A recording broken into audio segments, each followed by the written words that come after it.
of balsa!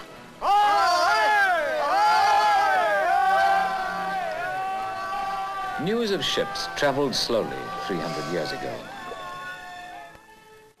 But whatever shipping news there was to be had in London, it could always be found in one place.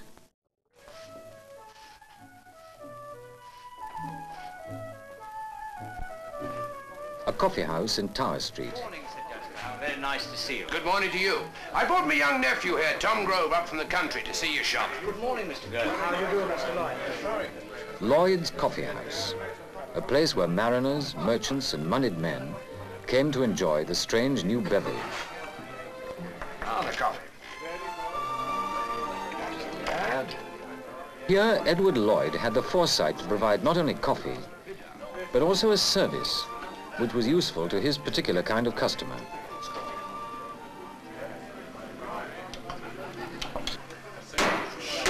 Listen, Tom, the kidney's going to make an announcement. Gentlemen, Dolphin of and for Bristol arrived here from Nevis. The latter was taken by a French privateer on the 23rd instant, but was retaken in 6 hours after by Captain Jumper in the Weymouth frigate. Ah, splendid. That's wonderful news. Very reassuring indeed. Very reassuring to Mr. Lloyd's customers. For this was becoming known as the place where insurance could be arranged on vessels and their cargoes. The procedure was simple. A broker seeking insurance for a vessel went round the coffee house, inviting men known as underwriters to accept fractions of the risk in exchange for corresponding fractions of the premium.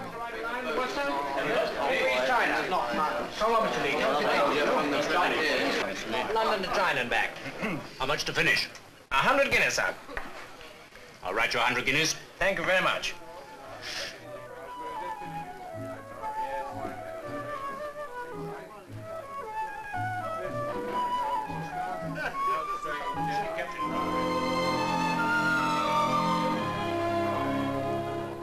Steamer Empire Premier on fire. 3 centuries later, still Lloyd's and still coffee, but many things have changed. You got a big line on it? Big enough, actually. How'd they put a fire like that out? Well, you use the ship's resources, of course. Then if it gets beyond that, there's not much you can do. Hulls, cargoes, passengers. Then a 3-masted schooner. Today, a great airline. If insurance was vital to the 17th century master, it is far more vital today. Because economic life is infinitely more complex. Some things our forefathers would still recognize.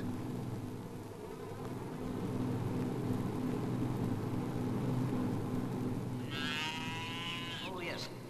And another ton of the same fertilizer. Try to let me have it by Wednesday, will you? Then I can spread it before the weather breaks.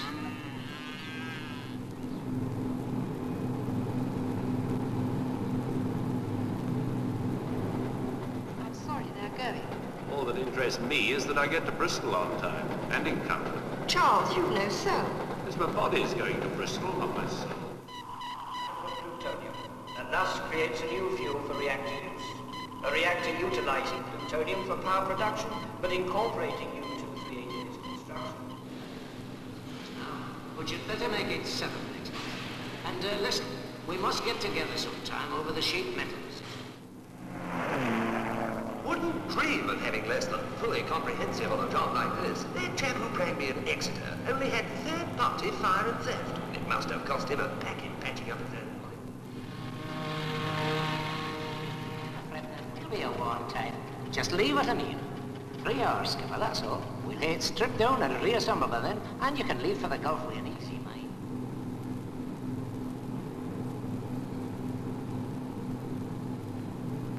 Now, there's no need to be anxious, Mr. Fowler. When do the pains start? And how frequent are they? Oh, yes, well, it won't be for a while yet. The ambulance will be there soon. Are her things packed? Well, just give her a cup of tea with plenty of sugar to keep her comfortable and tell her not to worry. Yes, they know the way. Daniels passes it to Griffiths. Brian Bevan gets it for Warrington and makes a brilliant dash. He flicks the ball out. I would remind the honourable and learned member that the Minister is appointing a small steering group to assist the study being made of the developing problems of roads and traffic in urban areas.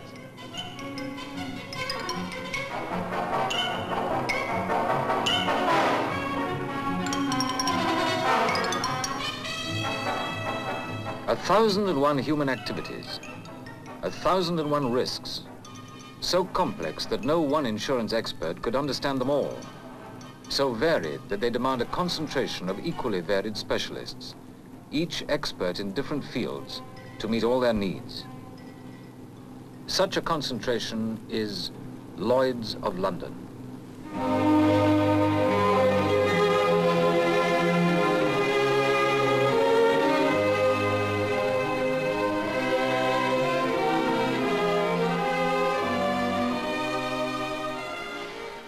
The costumes have changed in 300 years, but the name and the nature of the business are the same.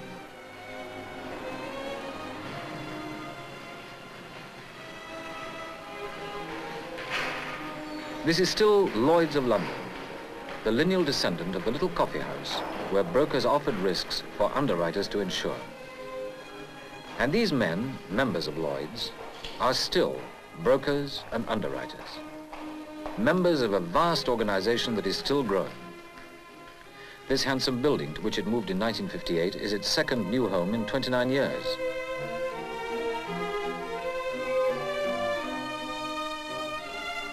One reminder of Lloyd's coffee house origin.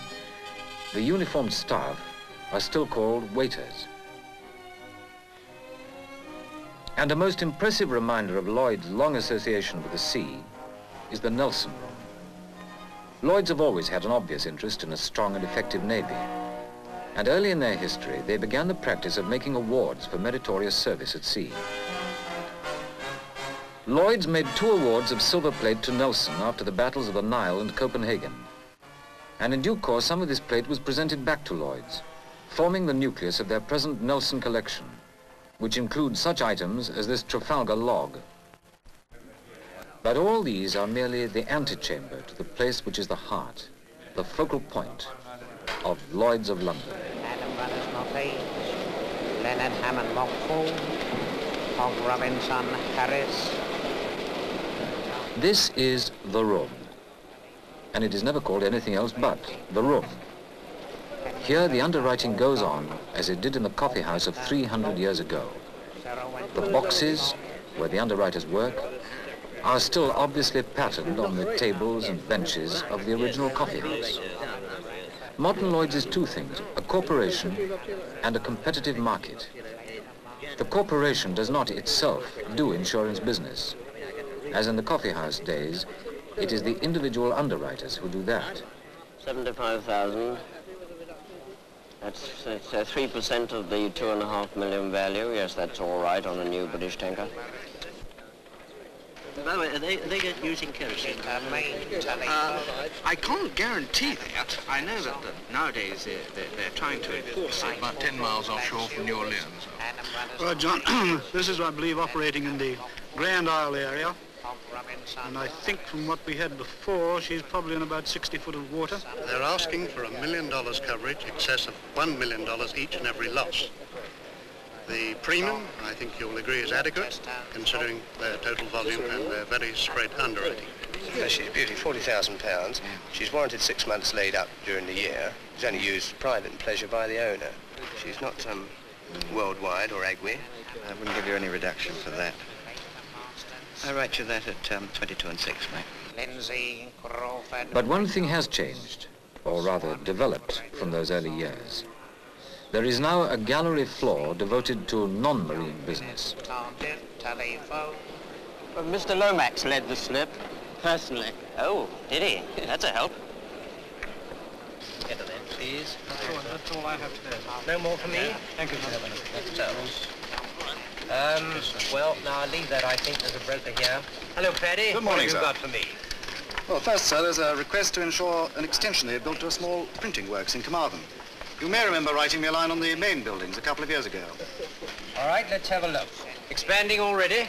There must be a go-ahead lot. Printing all those long Welsh words, I expect. Look that up, please. Have a sit down, Pathe. Thank you, sir.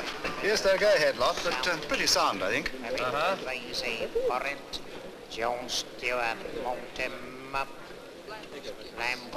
I see. I've got two lines on this risk. One on the main property, one loss of profits. The leading underwriter. Now, McKinley. Got a good line, £15,000. I'll write you £5,000. And where is it being processed? It's being processed in the States. So that means that the film will be flown back, the daily takes, I take it, to America as soon as possible. Quite right, sir. And how much is the cover for? $500,000. I've 10 mares and fillies, 2 stallions, coming from America via this country to Australia. Any idea how many vehicles are? 15 on 15 schedule now, yes. I see there's no answer to long-distance haulage. No, it's predominantly local haulage. Basically, the procedure is the same as it was in the coffee house. The broker's slip sets out, in abbreviated form, the risk to be covered. And when an underwriter writes a line, he is indicating what part of the total risk he's prepared to cover in exchange for the equivalent part of the total premium. The rate of premium is agreed between the broker and the first underwriter who writes a line. So the broker looks for a leader whose assessment of the rate other underwriters will accept. So this Norwegian fleet has shown you a pretty good profit. Well, I think for your account, the figures are very good.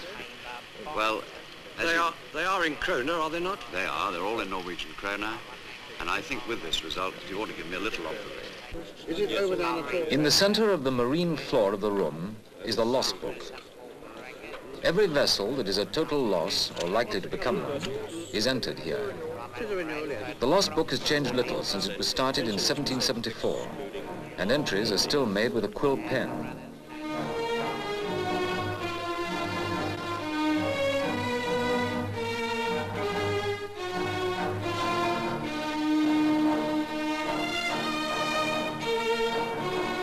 Mr. Johnson can remember many historic losses since he first came to Lloyd's as a boy.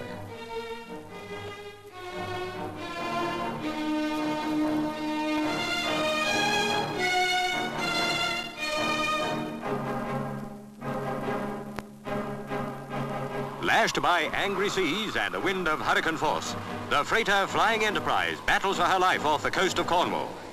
The cargo of pig iron and coffee is thought to have broken loose, causing the vessel to list dangerously. Her captain is still aboard, hoping some miracle will save the ship. And non-marine losses, like the tragic end of the Hindenburg. Famous airships, the Hindenburg.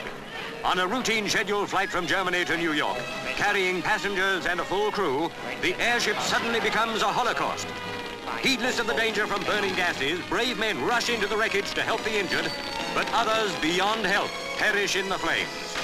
Many die in the Hindenburg's ashes. Or the spectacular collapse of the Tacoma Bridge. Bring about the collapse of one of the world's biggest suspension bridges. A 35-mile-an-hour wind is blowing, enough to set up a rhythmic swinging of the bridge, which increases alarmingly. Road and suspension cables give way to plunge into the raging waters below. The only casualty, a car stalled on the bridge. A sixth sense, whose other name is experience, tells a Lloyd's underwriter what are the chances of success or failure, of achievement or disaster, with all the intermediate grades of minor loss, for every risk he is asked to handle. Let us follow the story of a typical risk. Everyone knows you can't cross a bridge till you come to it. But not everyone stops to realize that you wouldn't even start building it till you've insured it. Makes it a lot easier being well outside the earthquake area. Records show this part of South Australia to be pretty clear. Not a tremor. Yeah, I'm glad we haven't got that to worry about. I suppose you'll be establishing a ferry first thing. Do you think you'll be able to get boats up here at all states of tide? Yeah, we're going to build a landing stage over there. I intend to get all the equipment up by the end of June. Then we'll be able to start work early in July. Fine. Now, Mr. Young, let's have all the details. First of all, what's the final contract value? Our bridge builder is now in the London office of a Lloyd's broker. If he'd not been coming to London anyway, he could have insured at Lloyd's just as easily from Australia. For Lloyd's brokers have professional contacts all over the world. The risk of flood, really, you would say, was pretty remote, wouldn't you? Absolutely negligible. As a matter of fact, I checked on this, and there's no record of flooding in this part of Australia at all. Well, that sounds fine, because as you know, underwriters get a bit scared sometimes.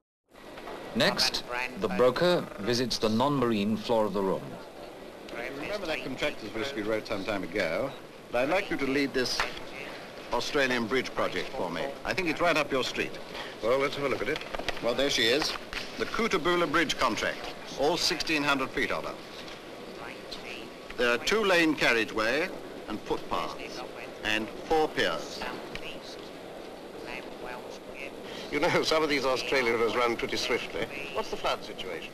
In this case, the bridge builder was an expert, used to insurance procedure. But to some clients, it's a complete mystery. Well, I know you'll be pleased with her, sir. She's easy to handle and she's a good seaboat, too.